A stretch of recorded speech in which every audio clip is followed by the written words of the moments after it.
화려한 조명 아래서 우아하게 와인을 잔을 기울이던 사모님. 남들의 부러움 섞인 시선을 즐기며 최상류층의 삶을 영위하던 한 여자가 있었습니다. 하지만 지금 그녀의 앞에 놓인 것은 향기로운 와인이 아니라 차갑게 식어버린 스테인리스 식판에 담긴 정체 모를 국물뿐입니다. 부드러운 실크 드레스 대신 거칠고 뻣뻣한 회색 수의를 입은 채 그녀는 이제 이름이 아닌 1274번이라는 숫자로 불리고 있습니다. 고성이, 한때는 모두가 우러러보던 그 이름이 어쩌다 이토록 깊은 나락으로 떨어지게 된 걸까요? 인간의 탐욕이 빚어낸 비극은 언제나 달콤한 유혹으로 시작되지만 그 끝은 늘 이토록 시리고 처참합니다. 억울함에 몸을 떨며 바닥을 긁어보아도 돌아오는 것은 싸늘한 감옥 벽면의 감촉뿐입니다.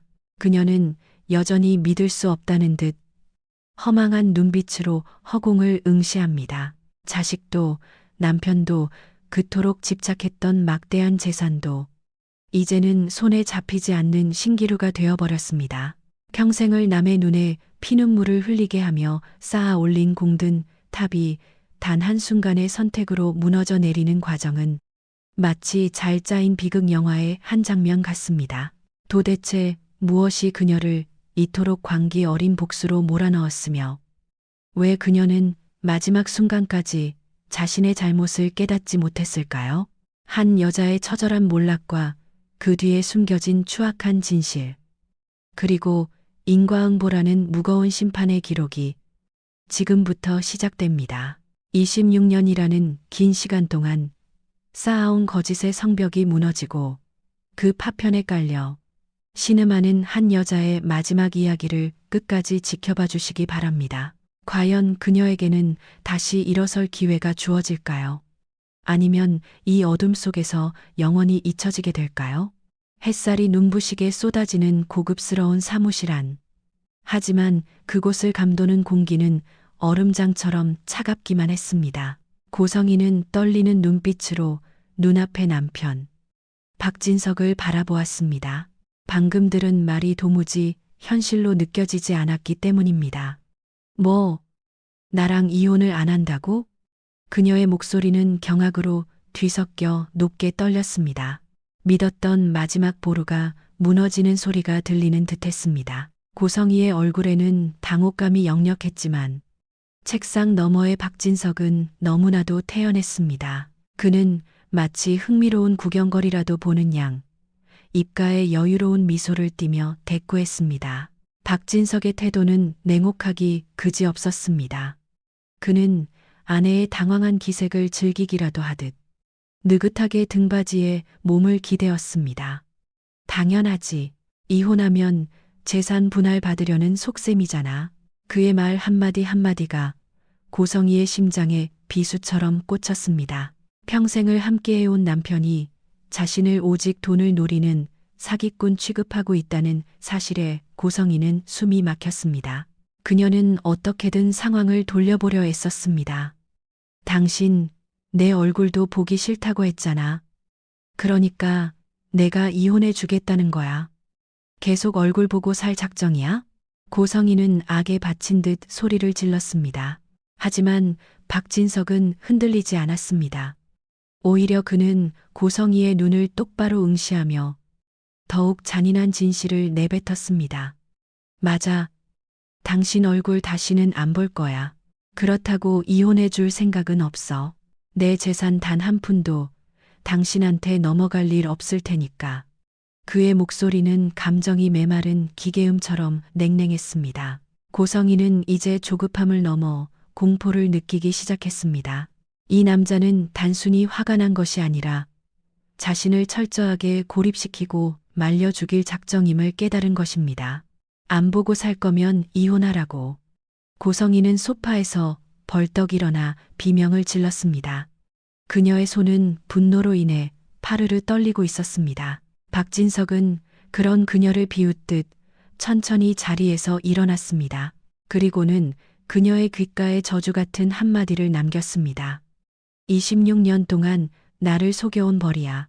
이 말은 고성이가 쌓아온 모든 가식과 거짓의 대가가 이제 시작되었음을 알리는 선전포고였습니다. 사무실을 울리는 고성이의 비명 섞인 외침에도 박진석은 뒤도 돌아보지 않았습니다. 모든 것을 잃을 위기에 처한 여자의 눈동자에는 도끼가 서리기 시작했습니다.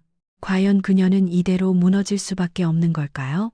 사무실에서 쫓기듯 쪄나온 고성이의 발걸음은 갈 곳을 잃고 비틀거렸습니다. 화려한 도심의 소음조차 그녀에게는 들리지 않았습니다. 길가에 놓인 낡은 벤치에 주저앉은 그녀의 눈동자는 초점이 풀린 채 허공만을 헤매고 있었습니다. 한때 이 도시의 주인공이라 믿었던 여자가 이제는 차가운 바람을 맞으며 홀로 남겨진 처지가 된 것입니다.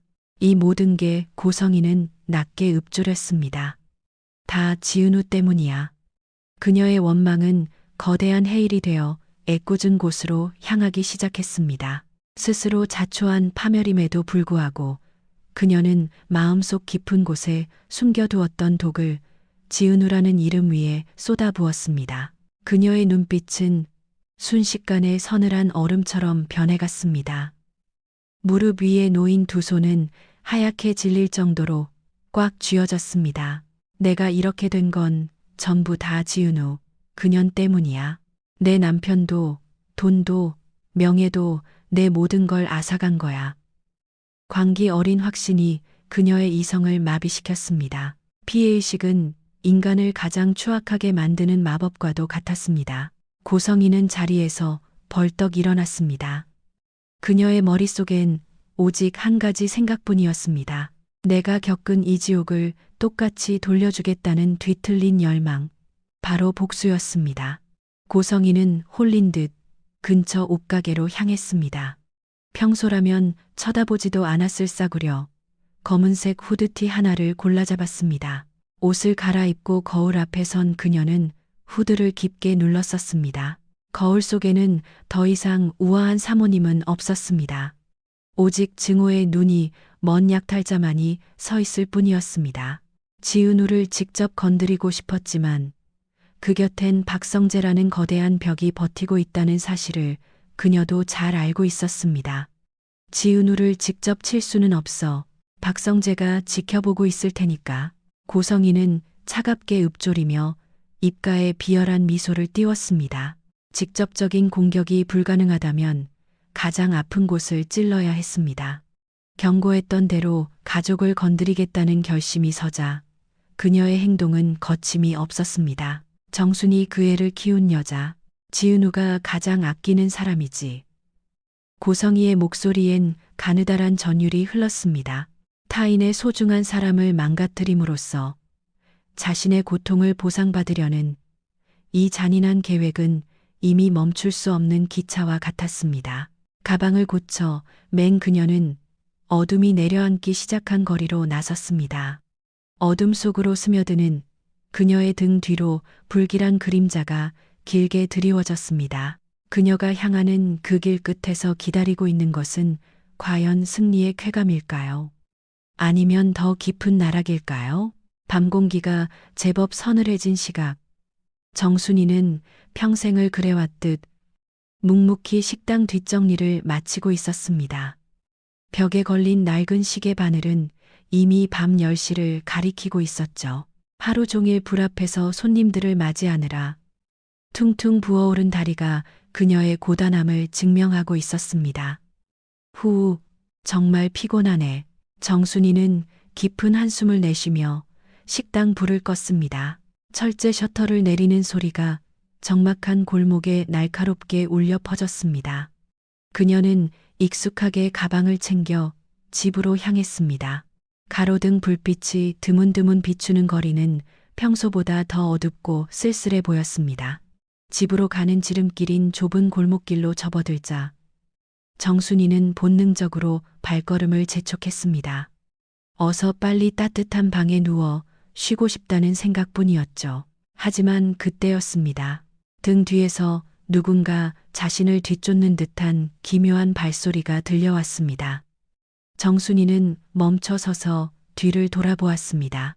하지만 어둠이 짙게 깔린 골목엔 길게 늘어진 그림자뿐 아무도 보이지 않았습니다. 이상하네. 잘못 들었나? 그녀는 고개를 갸우뚱하며 다시 걷기 시작했습니다. 하지만 발소리는 멈추지 않았습니다.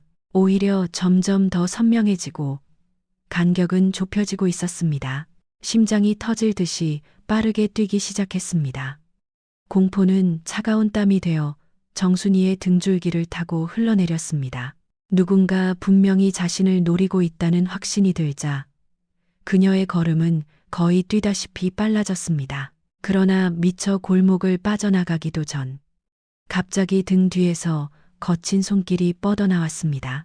그리고는 무자비하게 정순이의 머리채를 움켜쥐었습니다. 짧은 비명이 터져 나왔습니다. 고통과 공포가 동시에 밀려오는 순간 귀를 찢는 듯한 날카로운 목소리가 들렸습니다. 너 때문이야. 다 너희 때문이라고. 머리카락이 뽑혀 나갈 듯한 통증 속에서 정순이는 겨우 고개를 돌려 습격자의 얼굴을 확인했습니다. 후드 아래 가려진 얼굴. 하지만 정순이는 단번에 알 수 있었습니다. 그 광기 어린 눈의 주인공은 바로 고성이었습니다. 고성희 씨? 정순이의 목소리는 낙엽처럼 가늘게 떨렸습니다. 하지만 고성희는 이미 이성을 잃은 상태였습니다. 닥쳐. 그녀는 짐승 같은 소리를 지르며 정순이를 바닥으로 밀쳐버렸습니다. 차가운 아스팔트 바닥에 내동댕이 쳐진 정순이는 신음을 내뱉으며 손을 짚었습니다. 사리가 가득 담긴 고성이의 그림자가 정순이를 덮치려던 그 찰나 어둠 속에서 누군가의 낮은 목소리가 정적을 깼습니다. 이 일촉즉발의 위기에서 정순이를 구할 수 있는 존재가 정말 있는 걸까요? 어두운 골목길. 정순이를 향해 손을 치켜든 고성이의 기세는 흡사 사냥감을 앞에 둔 포식자와 같았습니다. 증오의 눈이 먼 그녀가 정순이를 내리치려던 그 절체절명의 순간 공기를 가르는 낮고 묵직한 음성이 들려왔습니다. 멈춰. 그 짧은 한마디는 마치 마법처럼 고성이의 움직임을 얼어붙게 만들었습니다. 당황한 고성이가 고개를 돌린 곳에는 검은 정장을 입은 건장한 남자가 조각상처럼 서 있었습니다. 가로등 불빛을 등지고 선 그의 실루엣은 압도적인 위압감을 뿜어내고 있었습니다. 누구야 당신? 고성이의 목소리가 미세하게 떨렸습니다. 예기치 못한 침입자의 등장에 그녀의 계획은 순식간에 어긋나기 시작했습니다. 하지만 남자는 대답 대신 번개 같은 속도로 다가와 고성이의 팔목을 낚아챘습니다. 강철 같은 악력의 고성이는 비명을 지르며 발버둥 쳤습니다. 이거 놓으라고. 네가 뭔데 상관이야. 그녀는 짐승처럼 울부짖으며 저항했지만 전문적으로 훈련받은 경호원의 힘을 당해낼 수는 없었습니다. 경호원은 단숨에 그녀의 팔을 뒤로 꺾어 바닥에 엎드리게 제압했습니다. 차가운 보도블록에 얼굴이 처박힌 고성이는 아파. 이거 놓지 못해? 라며 소리를 질렀지만 상황은 이미 종료된 뒤였습니다. 경호원은 한 손으로 그녀를 완벽히 누른 채 다른 손으로 휴대전화를 꺼내 능숙하게 번호를 눌렀습니다. 폭행 사건 현장입니다. 범인을 제압했으니 즉시 출동 부탁드립니다. 위치는 그의 냉정한 보고 소리가 골목을 채웠습니다. 바닥에 쓰러진 채 이 광경을 지켜보던 정순이는 도무지 무엇이 어떻게 돌아가고 있는지 이해할 수 없다는 표정으로 멍하니 숨을 몰아쉬었습니다. 경호원은 경찰과의 통화를 마친 뒤에야 정순이를 향해 고개를 돌렸습니다. 괜찮으세요? 그의 목소리는 조금 전과는 달리 예의 바르고 차분했습니다. 정순이는 떨리는 목소리로 겨우 대답했습니다. 네. 그런데 대체 당신은 경호원은 조금만 기다리시면 경찰이 올 겁니다.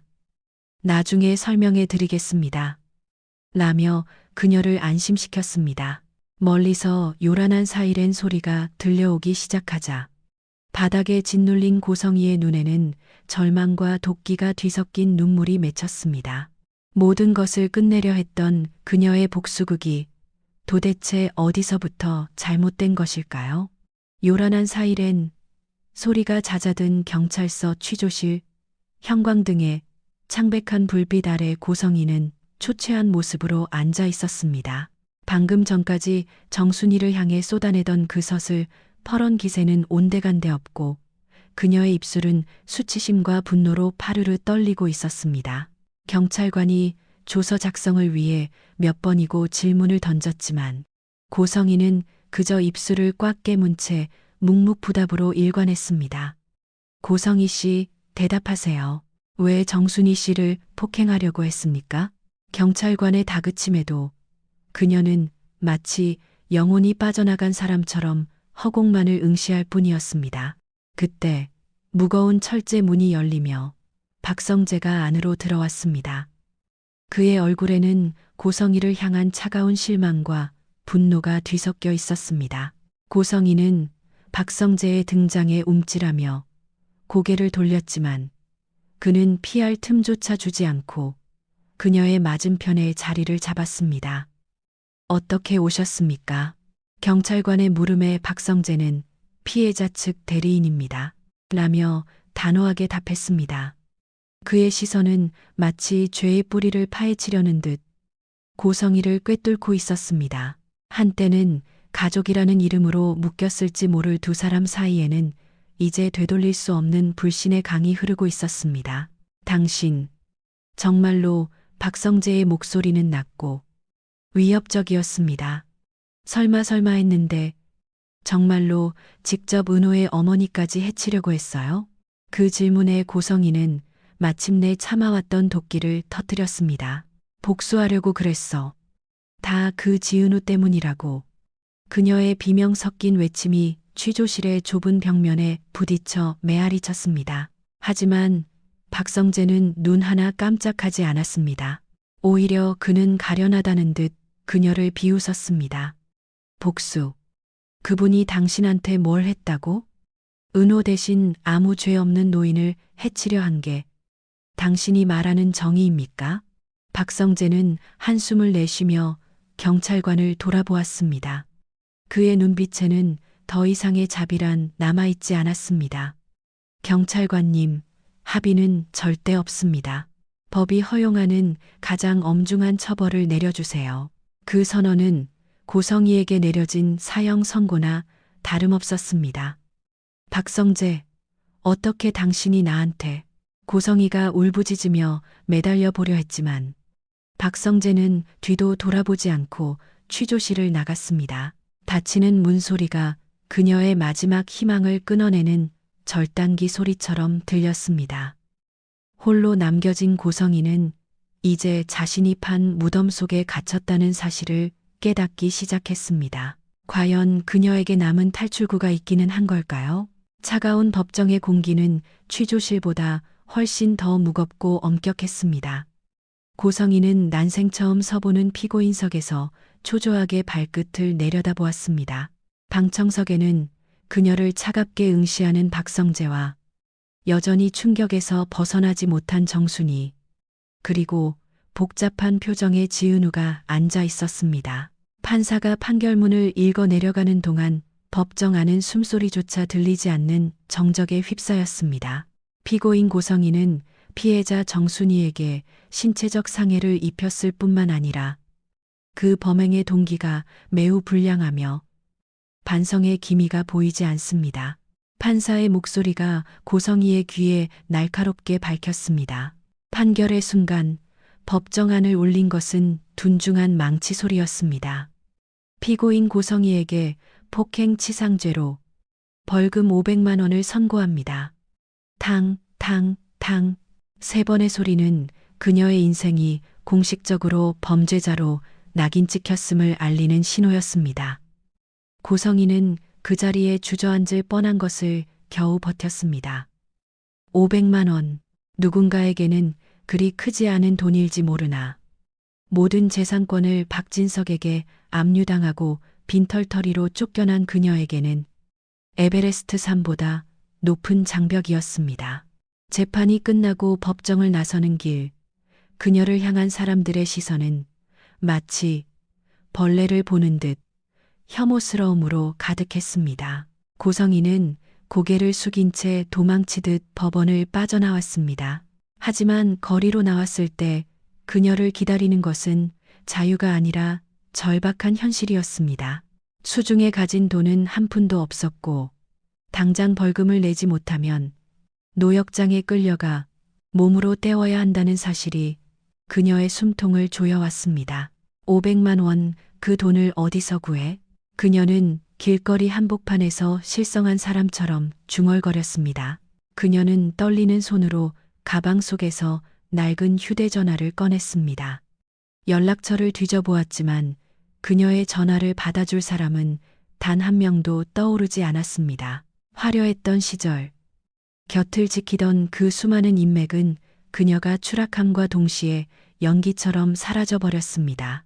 결국 그녀의 손가락이 멈춘 곳은 단 한 사람, 여전히 자신을 법적인 아내로 묶어두고 고통을 주고 있는 박진석의 번호였습니다. 자존심은 이미 쓰레기통에 처박힌 지 오래였습니다. 그녀는 이제 마지막 국어를 위해 통화 버튼을 눌렀습니다. 이 비굴한 연결 시도가 그녀를 구원할 동아줄이 될 수 있을까요? 아니면 마지막 확인 사살이 될까요? 신호음이 갈 때마다 고성이의 심장은 터질 듯이 요동쳤습니다. 수십 초가 영겁의 시간처럼 느껴질 때쯤 마침내 전화기 너머에서 차가운 목소리가 들려왔습니다. 뭐야? 박진석이었습니다. 그의 목소리에는 일말의 애정도 걱정도 섞여 있지 않았습니다. 고성이는 자존심을 모두 내려놓고 갈라진 목소리로 애원하기 시작했습니다. 여보, 나야 제발 한 번만 도와줘. 그녀의 음성은 비굴할 정도로 떨리고 있었습니다. 하지만 박진석은 코방귀를 끼며 대꾸했습니다. 당신이 나한테 왜 전화를 해? 우린 이미 끝난 사이 아니었나? 고성이는 다급하게 말을 이었습니다. 벌금 좀 내줘. 500만 원만 있으면 돼. 제발, 나 정말 이대로는 못 살 것 같아. 그녀는 길거리 한복판이라는 사실도 잊은 채 전화기에 대고 소리를 죽여 울먹였습니다. 하지만 박진석은 단호했습니다. 내가 왜? 당신이 저지른 죄를 왜 내 돈으로 갚아야 하지? 그의 말 한마디 한마디는 송곳처럼 날카로워 고성이의 가슴을 사정없이 찔러댔습니다. 고성이는 이제 거의 비명에 가까운 애원을 쏟아냈습니다. 여보, 제발 이혼 안 해줘도 돼. 재산 분할. 아무것도 안 바랄게. 그냥 이 벌금만 내줘. 응? 그녀는 박진석이 이혼을 거부했던 이유를 역이용해서라도 살아남으려 했습니다.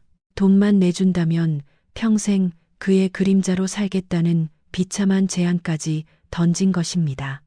그러나 박진석의 대답은 얼음장보다 더 차가웠습니다. 당신 스스로 책임져. 그게 당신이 저지른 일에 대한 합당한 대가니까. 이제 다시는 연락하지 마. 박진석의 냉정한 선언과 함께 전화는 무참히 끊겨버렸습니다. 뚝뚝뚝 끊긴 신호음은 고성이의 마지막 희망이 끊어지는 소리였습니다.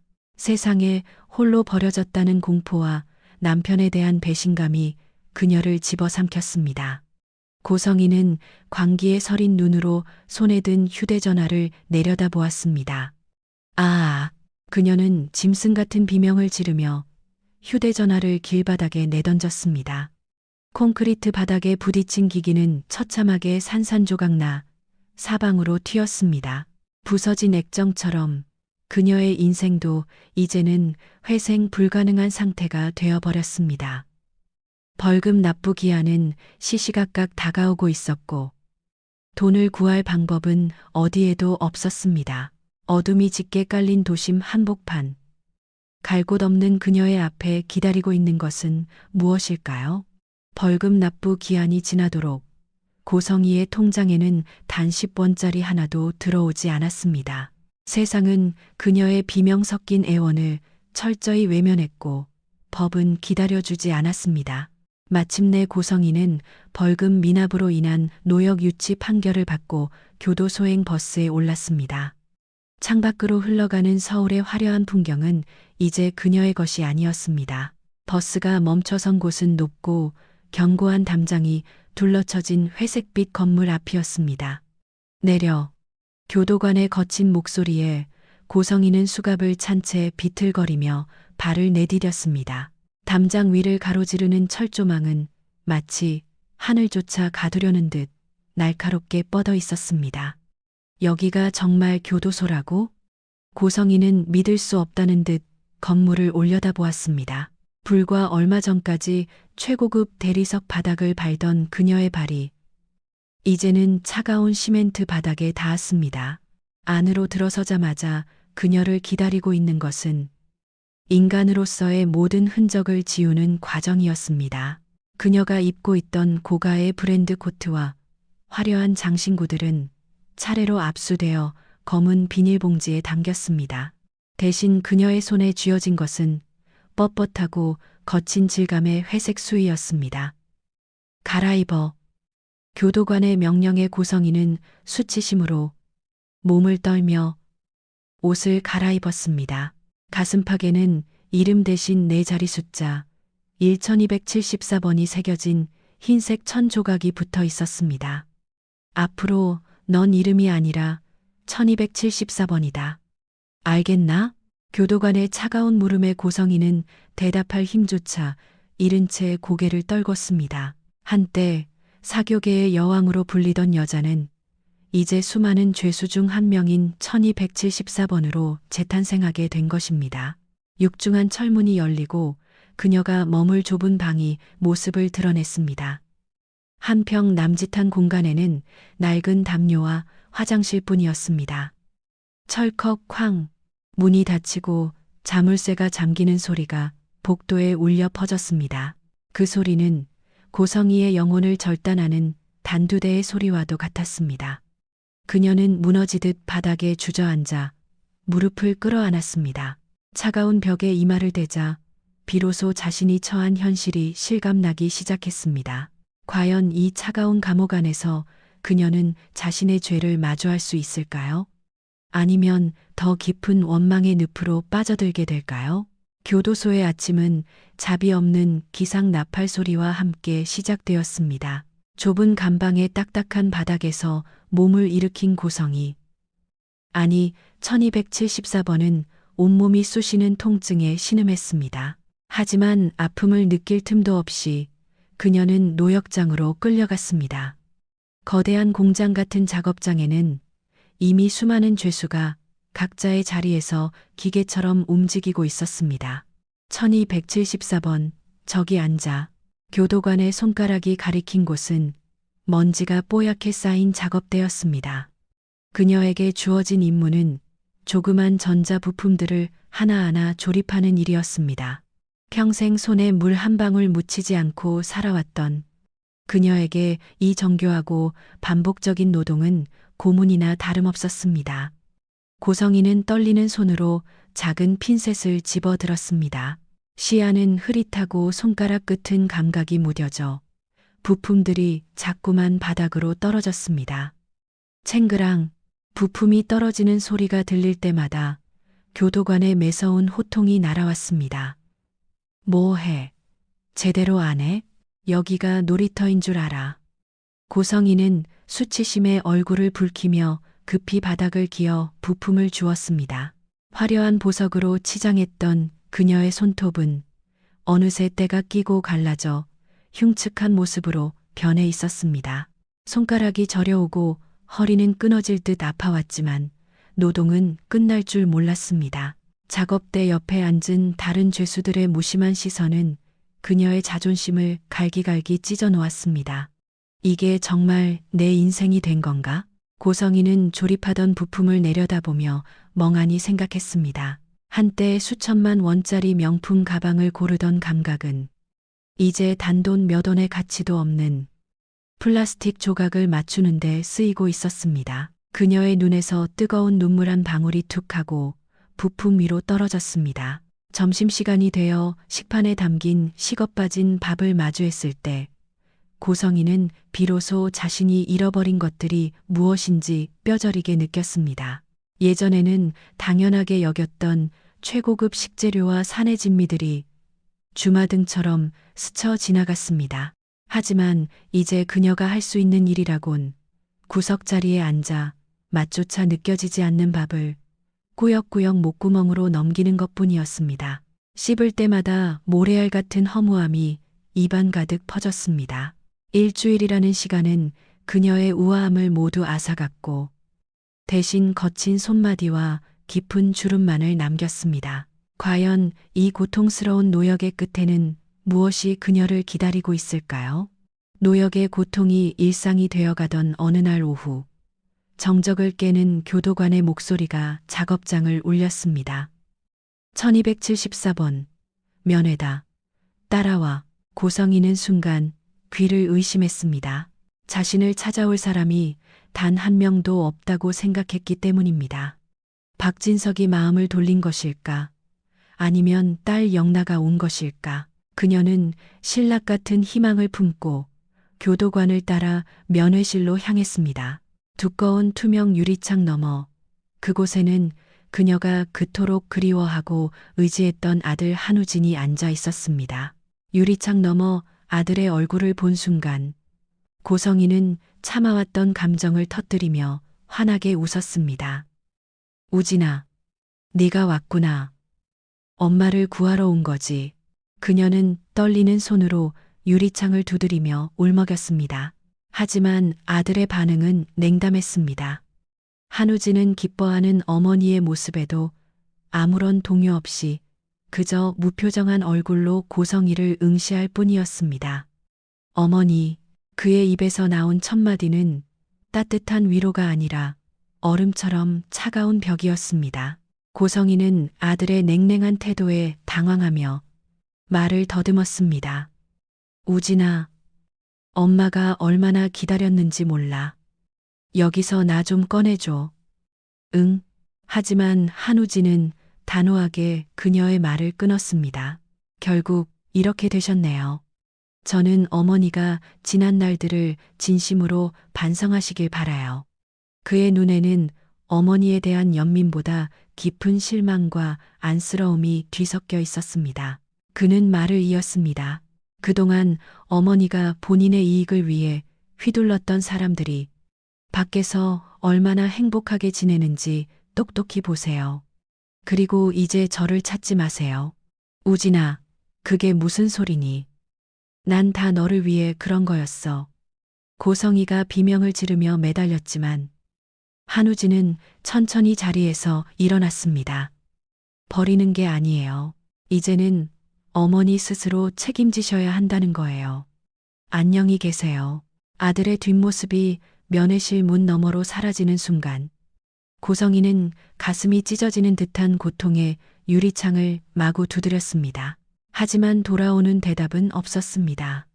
가장 믿었던 아들에게마저 절연을 선고받은 그녀는 이제 광활한 우주에 혼자 버려진 듯한 절대적인 고립감에 휩싸였습니다.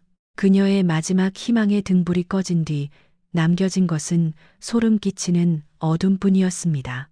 아들이 떠나간 뒤 고성이는 텅 빈 독방에 누워 멍하니 천장을 바라보았습니다.